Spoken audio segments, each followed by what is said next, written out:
झोपड़ी के द्वार पर बाप और बेटा दोनों एक बुझे हुए अलाव के सामने चुपचाप बैठे हुए हैं और अंदर बेटे की जवान बीवी बुधिया प्रसव वेदना में पछाड़ खा रही थी। रह रहकर उसके मुंह से ऐसी दिल हिला देने वाली आवाज निकलती थी कि दोनों कलेजा थाम लेते थे।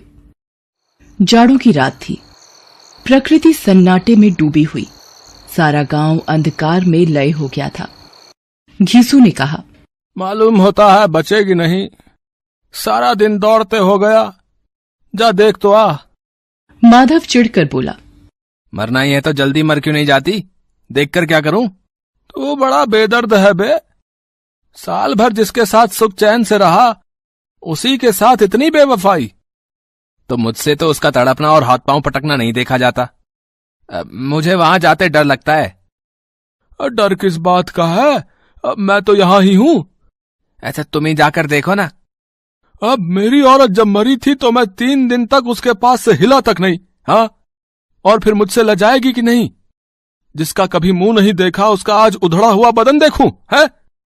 उसे तन की सुध भी तो ना होगी। मुझे देख लेगी तो खुलकर हाथ पांव भी न पटक सकेगी। मैं सोचता हूं कोई बाल बच्चा हुआ तो क्या होगा। सूंठ गुड़ तेल कुछ भी तो नहीं है घर में। वहीं अलाव के सामने अपनी धोतियां ओढ़कर पांव पेट में डाले सो रहे, जैसे 2 बड़े बड़े अजगर गेंडुलिया मारे पड़े हों, और बुधिया अभी तक कराह रही थी। सवेरे माधव ने कोठरी में जाकर देखा तो उसकी स्त्री ठंडी हो गई थी। उसके मुंह पर मक्खियां भिनक रही थी। पथराई हुई आंखें ऊपर टंगी हुई थी। सारी देह धूल से लथपथ हो रही थी। उसके पेट में बच्चा मर गया था। माधव भागा हुआ घीसू के पास आया। फिर दोनों जोर जोर से हाय हाय करने लगे और छाती पीटने लगे। पड़ोस वालों ने ये रोना धोना सुना तो दौड़े हुए आए और पुरानी मर्यादा के अनुसार इन अभागों को समझाने लगे, मगर ज्यादा रोने पीटने का अवसर न था। कफन की और लकड़ी की फिक्र करनी थी।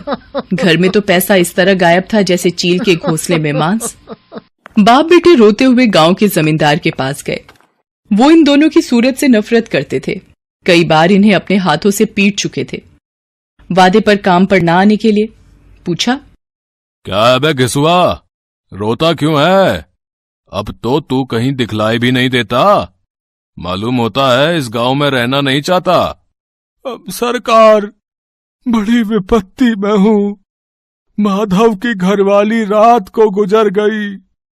रात भर तड़पती रही सरकार। हम दोनों उसके सिरहाने बैठे रहे। दवा दारू जो कुछ हो सका सब कुछ किया, मुद्दा वो हमें दगा दे गई। अब कोई एक रोटी देने वाला भी न रहा मालिक। तबाह हो गए, घर उजड़ गया। आपका गुलाम हूं। अब आपके सिवा कौन उसकी मिट्टी पार लगाएगा? हमारे हाथ में तो जो कुछ था वो सब तो दवा दारू में उठ गया। सरकार की ही दया होगी तो उसकी मिट्टी उठेगी। आपके सिवा किसके द्वार पर जाऊं? जमींदार साहब दयालु थे, मगर घीसू पर दया करना काले कंबल पर रंग चढ़ाना था।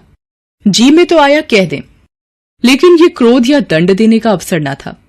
जी में कुड़ते हुए 2 रुपए निकालकर फेंक दिए, मगर सांत्वना का एक शब्द भी मुंह से ना निकला। उसकी तरफ ताका तक नहीं, जैसे सिर का बोझ उतारा हो। जब जमींदार साहब ने 2 रुपए दिए तो गांव के बनिए महाजनों को इनकार का साहस कैसे होता? घीसू जमींदार के नाम का ढिंढोरा भी पीटना जानता था। किसी ने 2 आने दिए, किसी ने 4 आने। 1 घंटे में घीसू के पास 5 रुपए की अच्छी रकम जमा हो गई। कहीं से अनाज मिल गया, कहीं से लकड़ी, और दोपहर को घीसू और माधव बाजार से कफन लाने चले। बाजार में पहुंचकर घीसू बोला, लकड़ी तो उसे जलाने भर को मिल गई है। क्यों माधव? हाँ, लकड़ी तो बहुत है, अब कफन चाहिए। तो चलो कोई हल्का सा कफन ले लें। हाँ और क्या, लाश उठते उठते रात हो जाएगी। रात को कफन कौन देखता है? कैसा बुरा रिवाज है कि जिसे जीते जी तन ढकने को चीथड़ा भी ना मिले, उसे मरने पर नया कफन चाहिए। कफन लाश के साथ जल ही तो जाता है, और क्या रखा रहता है? यही 5 रुपए पहले मिलते तो कुछ दवा दारू कर लेते। दोनों एक दूसरे के मन की बात ताड़ रहे थे। बाजार में इधर उधर घूमते रहे। कभी इस बजाज की दुकान पर गए, कभी उसकी दुकान पर। तरह तरह के कपड़े, रेशमी और सूती देखे, मगर कुछ जचा नहीं। यहां तक कि शाम हो गई। तब दोनों न जाने किस दैवी प्रेरणा से एक मधुशाला के सामने जा पहुंचे। वहां जरा देर तक दोनों असमंजस में खड़े रहे। फिर घीसू ने गद्दी के सामने जाकर कहा, साहू जी, एक बोतल हमें भी देना। दोनों बरामदे में बैठकर शांतिपूर्वक पीने लगे। कई कुज्जियां ताबड़तोड़ पीने के बाद दोनों सरूर में आ गए। घीसू बोला, दुनिया का दस्तूर है, नहीं लोग बांबनों को हजारों रुपए क्यों दे देते हैं? कौन देखता है परलोक में मिलता है या नहीं? बड़े आदमियों के पास धन है फूके, हमारे पास फूकने को क्या है? लेकिन लोगों को जवाब क्या दोगे? लोग पूछेंगे नहीं कफन कहाँ है? अबे कह देंगे कि रुपए कमर से खिसक गए, बहुत ढूंढा मिले नहीं। लोगों को विश्वास ना आएगा, लेकिन फिर वही रुपए देंगे। माधव आसमान की तरफ देखकर बोला, मानो देवताओं को अपनी निष्पापता का साक्षी बना रहा हो।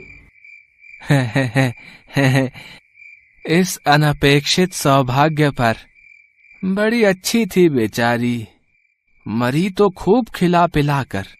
आधी बोतल से ज्यादा उड़ गई। घीसू ने 2 सेर पूड़ियां मंगाई। चटनी, अचार, कलेजियां। शराब खाने के सामने ही दुकान थी। माधव लपक कर 2 पत्तलों में सारे सामान ले आया। पूरा 1.5 रुपया खर्च हो गया। सिर्फ थोड़े से पैसे बचे रहे थे जैसे जंगल में कोई शेर अपना शिकार उड़ा रहा हो। न जवाबदेही का खौफ था, न बदनामी की फिक्र। इन सब भावनाओं को उन्होंने बहुत पहले ही जीत लिया था। घीसू दार्शनिक भाव से बोला, हमारी आत्मा प्रसन्न हो रही है तो क्या उसे पुत्र न होगा? जरूर से जरूर होगा। भगवान तुम अंतर्यामी हो, उसे वैकुंठ ले जाना। हम दोनों हृदय से आशीर्वाद दे रहे हैं। आज जो भोजन मिला वो कभी उम्र भर न मिला था।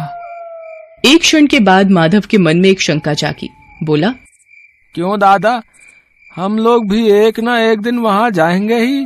घीसू ने इस भोले भाले सवाल का कुछ उत्तर न दिया। वो परलोक की बातें सोचकर इस आनंद में बाधा न डालना चाहता था। जो वहां हम लोगों से पूछे कि तुमने हमें कफन क्यों नहीं दिया तो क्या कहोगे? कहेंगे तुम्हारा सिर। पूछेगी तो जरूर। तू कैसे जानता है कि उसे कफन न मिलेगा? तू मुझे ऐसा गधा समझता है? 60 साल क्या दुनिया में घास खोदता रहा हूँ है? उसको कफन मिलेगा और बहुत अच्छा मिलेगा। माधव को विश्वास न आया। बोला, कौन देगा? रुपए तो तुमने चट कर दिए। वो तो मुझसे पूछेगी। उसकी मांग में तो सिंदूर मैंने डाला था। कौन देगा? बताते क्यों नहीं? वही लोग देंगे जिन्होंने अबकी दिया। हाँ, अबकी रुपए हमारे हाथ न आएंगे। भरपेट खाकर माधव ने बची हुई पूड़ियों का पत्तल उठाकर एक भिखारी को दे दिया, जो खड़ा इनकी ओर भूखी आंखों से देख रहा था और देने के गौरव, आनंद और उल्लास का अपने जीवन में पहली बार अनुभव किया। घीसू ने कहा, ले जा, खूब खा और आशीर्वाद दे। जिसकी कमाई है वो तो मर गई, मगर तेरा आशीर्वाद उसे जरूर पहुंचेगा। रोए रोए से आशीर्वाद दो। बड़ी गाढ़ी कमाई के पैसे हैं। वो वैकुंठ में जाएगी दादा, वैकुंठ की रानी बनेगी। हाँ बेटा, वैकुंठ में जाएगी। किसी को सताया नहीं, किसी को दबाया नहीं। मरते मरते हमारी जिंदगी की सबसे बड़ी लालसा पूरी कर गई। वो ना वैकुंठ जाएगी तो क्या ये मोटे मोटे लोग जाएंगे, जो गरीबों को दोनों हाथों से लूटते हैं और अपने पाप को धोने के लिए गंगा में नहाते हैं और मंदिरों में जल चढ़ाते हैं। मगर दादा, बेचारी ने जिंदगी में बहुत दुख भोगा। कितना दुख झेलकर मरी। वो आंखों पर हाथ रखकर रोने लगा, चीखें मार मार कर। घीसू ने समझाया, क्यों रोता है बेटा? खुश हो कि वो माया जाल से मुक्त हो गई, जंजाल से छूट गई। बड़ी भाग्यवान थी जो इतनी जल्द मोह माया के बंधन तोड़ दिए। और आखिर नशे में मदमस्त होकर वहीं गिर पड़े और उधर गांव में बेचारी बुधिया की लाश का अंतिम संस्कार गांव वालों ने जैसे तैसे कर दिया।